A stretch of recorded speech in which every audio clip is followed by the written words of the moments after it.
Media बंधुओं, जैसा कि आप लोगों को ये विदित है कि आज देश के करोड़ों दलितों, आदिवासियों, पिछड़े वर्गों, अक़लियतों व उपेक्षित वर्गों के मसीहा एवं भारतीय संविधान के मूल निर्माता परम पूज्य बाबा साहब डॉक्टर भीमराव अम्बेडकर जी की पुण्यतिथि अर्थात आज के ही दिन दिनांक 6 दिसंबर सन 1956 को इनका देहांत हुआ था। और आज इस मौके पर सबसे पहले मैंने अपने निवास स्थान पर इनको हार्दिक दिल से अपने श्रद्धा सुमन अर्पित किए, जिन्होंने अपनी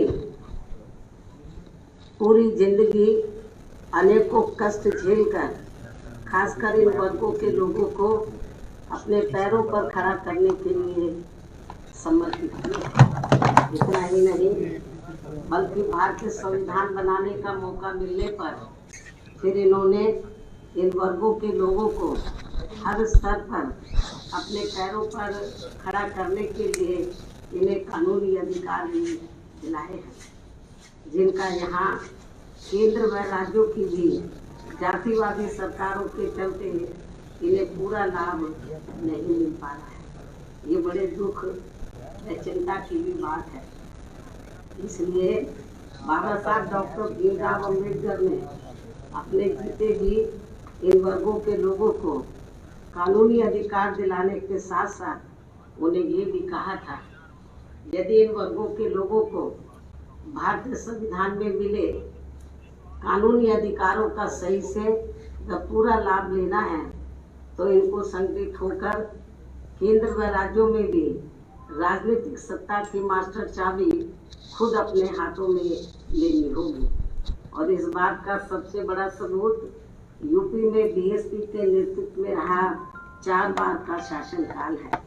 और इस दौरान बीएसपी ने प्रदेश के विकास व जनहित के असंख्य ऐतिहासिक कार्यों को करने के साथ साथ बाबा साहब डॉक्टर भीमराव अम्बेडकर जी को भी विभिन्न स्तर पर पूरा आदर सम्मान दिया है, जिसे विरोधी पार्टियां अभी तक भी आसानी से हजम नहीं कर पा रही है। ये सब किसी से छिपा नहीं है। और आज उत्तर प्रदेश सहित पूरे देश में बीएसपी के लोग जिस भी रूप में व जिस भी स्तर पर अपने ऐसे महान व्यक्तित्व व मसीहा की पुण्यतिथि का कार्यक्रम आयोजित करके इनको अपने श्रद्धा सुमन अर्पित कर रहे हैं, तो उनका मैं पूरे तहे दिल से आभार प्रकट करती हूँ।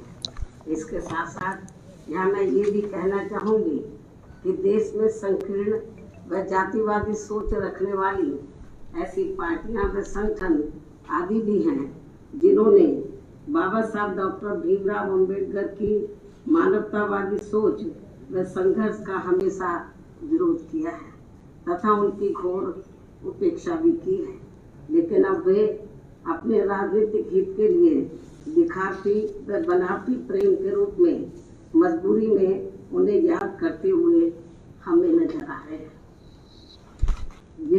यह उनकी इसी मजबूरी का ही नाम बहुजन समाज पार्टी है, जिसकी स्थापना के बाद से ही देश में टूटे व बिखरे पड़े हुए करोड़ों दलितों, आदिवासियों, अन्य पिछड़े वर्गों तथा धार्मिक अल्पसंख्यकों में से विशेषकर मुस्लिम समाज के लोगों को भी इस पार्टी ने बाबा साहब की सोच के मुताबिक चलकर इनको इनके वोट की शक्ति व राजनीतिक महत्व के प्रति जागरूकता पैदा करके उन्हें उनके अस्तित्व तथा उन्हें गुलाम मानसिकता से भी काफी कुछ आज़ादी दिलाई है। इसलिए बाबा साहब डॉक्टर भीमराव अम्बेडकर को दिल जान से चाहने वाले उनके खासकर बीएसपी मूवमेंट से जुड़े करोड़ों लोग देश भर में आज उन्हें केवल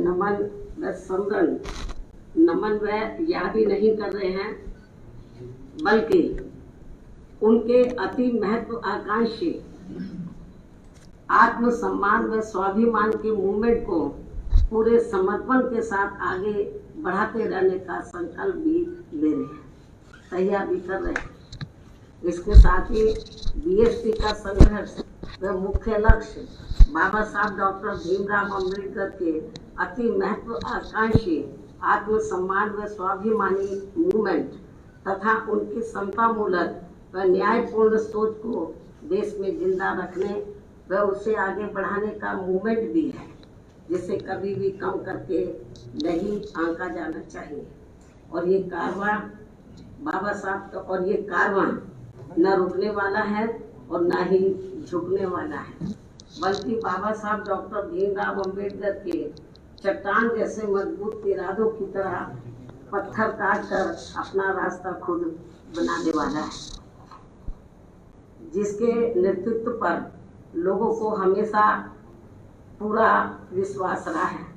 परंतु दुख इस बात का भी है कि कुछ लोग व संगठन अपने थोड़े थोड़े निजी स्वार्थ की खातिर खासकर दलितों, आदिवासियों, पिछड़े वर्गों व अन्य उपेक्षित वर्गों के वोटों को बांटकर बाबा साहब की मूवमेंट को कमजोर करने में लगे रहते हैं।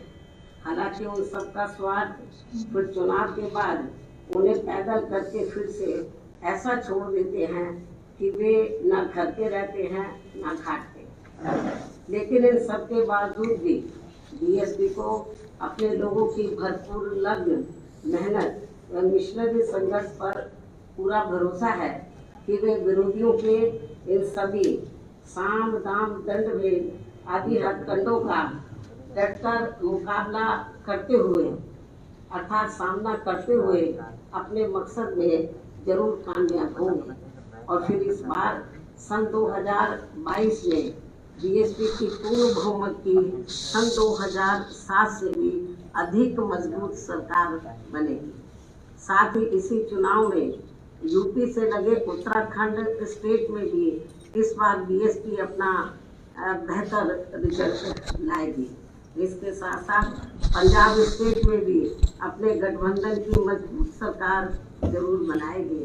और अब अंत में पूरे देश भर में बीएसपी के सभी लोगों की तरफ से भी परम पूज्य बाबा साहब डॉक्टर भीमराव अम्बेडकर जी के साथ साथ दलित, आदिवासी व पिछड़े वर्ग में समय समय पर जन्मे अपने महान संतों, गुरुओं व महापुरुषों में भी खासकर महात्मा ज्योतिराव फूले, छत्रपति शाहू जी महाराज, श्री नारायण गुरु व बीएसपी मूवमेंट के जन्मदाता एवं संस्थापक माननीय श्री कांशीराम जी आदि को भी दिल से नमन व श्रद्धा सुमन अर्पित करते हुए अपनी बात यही समाप्त करती हूँ।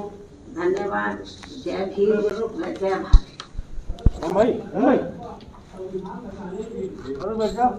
गोपी भाई केवल रिलीज करना पार्ट 1 ले लें। सड़कों पे उतरने से काम नहीं चलेगा, सत्ता परिवर्तन करने से काम चलेगा। जब सत्ता परिवर्तन हो जाएगा तो संविधान बच जाएगा।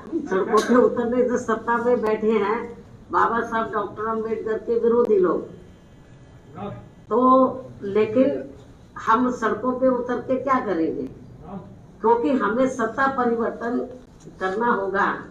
और जब केंद्र और राज्यों में इस किस्म की सरकारें जो संविधान के हिसाब से नहीं चल रही हैं, तो उनका एक ही रास्ता है कि उनको सत्ता से बाहर करके तो बीएसपी को सत्ता में लाना, तभी संविधान सही मायने में ठीक ढंग से संविधान के मुताबिक काम हो सकता है, किया जा सकता है।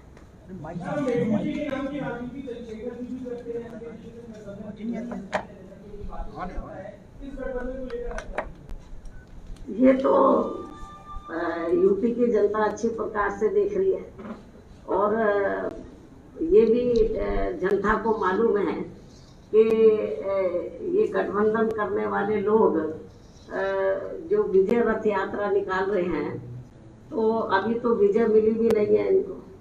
लेकिन अभी कल मैं देख रही थी चंदौली में, तो समाजवादी पार्टी के लोग किस तरीके से कानून को अपने हाथ में लेकर, और उनका विधायक भी तो कानून को अपने हाथ में लेकर, तो वहाँ के पुलिस कर्मियों के साथ जो उनका दुर्व्यवहार रहा है वो किसी से छिपा नहीं। अभी तो वो विजय भी नहीं मिली है, ये हाल है। तो जनता क्या देख नहीं रही है? तो इसलिए चाहे गठबंधन कर ले, कुछ भी कर ले, जनता को ये मालूम है कि सपा के शासनकाल में तो गुंडागर्दी, माफियागर्दी चरम सीमा पर थी, और बीएसपी के शासनकाल में हर मामले में, हर स्तर पर कानून द्वारा कानून का राज चलता था। तो ये भी आप लोगों को मालूम है, मीडिया बंधुओं को अच्छी प्रकार से मालूम है। चाहे आज भारतीय जनता पार्टी कहे कि हम कानून द्वारा कानून का राज कायम करके चल रहे हैं, ऐसा कुछ भी नहीं है। जमीनी हकीकत में कोई दिन ऐसा नहीं जाता। यूपी में 75 जिले हैं, जिस दिन खास तौर से जो दबे कुचले लोग हैं, वीकर सेक्शन के लोग हैं, उनके ऊपर जुर्म जाति किसी न किसी रूप में जरूर होती है। मीडिया को ये लोग मैनेज कर लेते हैं। मीडिया में तो बहुत कम रिपोर्ट आती है जुर्म जाति की, वर्तमान सरकार की भी बहुत कम आती है, आटे में नमक के बराबर, और बहुत ज्यादा जुर्म जाति हो रही है, ये किसी से छिपा नहीं है। ठीक है। यूपी के अलावा उत्तराखंड और पंजाब में सभी सीटों पर चुनाव लड़ेंगी या कुछ गठबंधन के आधार? देखो, उत्तराखंड में बीएसपी अकेले अपने बलबूते पर चुनाव लड़ेगी, और पंजाब में तो हमारा जो है शिरोमणि अकाली दल से गठबंधन हो गया है, तो वहाँ हम लोग गठबंधन करके वहाँ पर पंजाब स्टेट में चुनाव लड़ रहे हैं।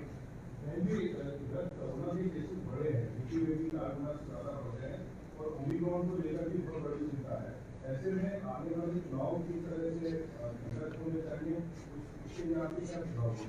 ये तो मुख्य चुनाव आयुक्त को देखना है, केंद्र और सूबे की सरकार को देखना है कि वो क्या गाइडलाइंस तैयार करते हैं। और मेरा तो यही कहना है, जो भी गाइडलाइंस आती हैं तो उसके हिसाब से जनता को चलना चाहिए, क्योंकि ये जो तीसरी बीमारी है तो ये फिर से मुंह फाड़े हुए है, और है कोरोना नया रूप है। तो इसलिए मैं समझती हूँ कि मेरी तो यूपी की जनता से नहीं, जहाँ जहाँ भी चुनाव हो रहे हैं जिन जिन राज्यों में, तो उनको भी मुख्य चुनाव आयुक्त की, केंद्र की सरकार की, वहाँ के जो राज्य सरकार है उनकी जो भी गाइडलाइंस आती है तो उसको फॉलो करना चाहिए। नेशनल दस्तक की आपसे गुजारिश है कि अगर इसको बचाना चाहते हैं तो नेशनल दस्तक को सब्सक्राइब करने के लिए रेड कलर के सब्सक्राइब बटन को दबाएं, फिर बेल आइकन की घंटी दबाएं। नेशनल दस्तक को बचाने के लिए बहुत जरूरी है कि हर खबर को शेयर करें, लाइक करें, कमेंट जरूर करें।